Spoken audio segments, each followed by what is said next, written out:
તારીખ 18/6/2026 આ વર્ષનો છેલ્લો ગુરુ પુષ્યામૃત યોગ શારીરિક રીતે સ્વસ્થ માટે, માનસિક રીતે મજબૂત થવા અને આર્થિક રીતે સદ્ધર થવા માટે કરી લો આ એક યંત્ર સિદ્ધિ। જય શ્રી કૃષ્ણ। શું આપ જાણો છો તારીખ 18 ના દિવસે આ વર્ષનો છેલ્લો ગુરુ પુષ્યામૃત યોગ બની રહ્યો છે, જે બપોરે 11:30 વાગ્યા સુધી છે। આ દિવસે તમારે આ એક પ્રયોગ કરવાનો છે, જે પ્રયોગ કરવાથી શારીરિક, માનસિક અને આર્થિક જે પણ કોઈ બાધાઓ હશે બધી દૂર થશે અને સર્વ પ્રકારે પ્રગતિ થઈ શકે છે તમારી। આ પ્રયોગને, યંત્ર સિદ્ધિને જાણતા પહેલા કોમેન્ટમાં જય શ્રી કૃષ્ણ અથવા ઓમ નમો ભગવતે વાસુદેવાય જરૂરથી લખી લઈએ। ચાલો જાણીએ એ પ્રયોગ શું છે। તમારે સૌપ્રથમ એક A4 સાઇઝનો કોરો કાગળ લેવાનો છે અથવા તો ભોજપત્ર લેવાનું છે।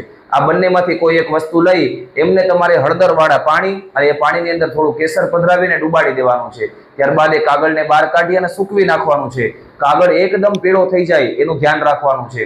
એ પીળો કાગળ સુકાઈ જાય ત્યારબાદ કંકુની અંદર થોડું કેસર મિશ્રિત કરી અને એ કેસરને અને કંકુના મિશ્રણને એક તુલસીના કાષ્ઠ વડે, તુલસીનું નાનું એવું લાકડું લેવાનું અને ઓમ નમો ભગવતે વાસુદેવાય આ મંત્ર એ તમારે કાગળ ઉપર લખી દેવાનો છે। યાદ રાખજો, હવે કોઈ કાગળ નથી, એ હવે યંત્ર બનવા જઈ રહ્યું છે।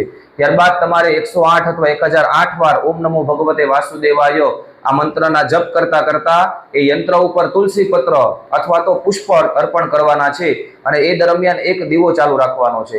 1008 વાર નામ બોલાઈ જાય અથવા 108 વાર નામ બોલાઈ જાય ત્યારબાદ ભગવાન નારાયણ એટલે કે વિષ્ણુ ભગવાનની પ્રાર્થના કરી યંત્ર પાસે કંઈક નૈવેદ્ય અર્પણ કરી દેવાનું છે। પછી એ યંત્ર એ દિવસે મંદિરમાં રાખવાનું છે। બીજે દિવસે સવારે એ યંત્ર તમારે તમારી સાથે લઈ અને એમને વાળી એક નાની એવી પ્લાસ્ટિકમાં પેક કરી અને તમારા દુકાન હોય તો દુકાનના ગલ્લાની અંદર, ઓફિસે જતા હોય તો તમારી બેગની અંદર અથવા તમારા પાકીટની અંદર રાખવાનું છે। અથવા તો માનસિક રીતે કોઈ ચિંતામાં હોય તો યંત્રને તમારે થોડું એવું બાંધી અને તમારી સાથે રાખવાનું છે। કોઈ બીમાર વ્યક્તિ હોય તો એ બીમાર વ્યક્તિના ખાટલા પાસે યંત્ર રાખવાનું છે। તમે અવશ્ય જોજો, આ યંત્ર દ્વારા તમારા જીવનની અંદર ઘણી બધી મુશ્કેલીઓ દૂર થશે।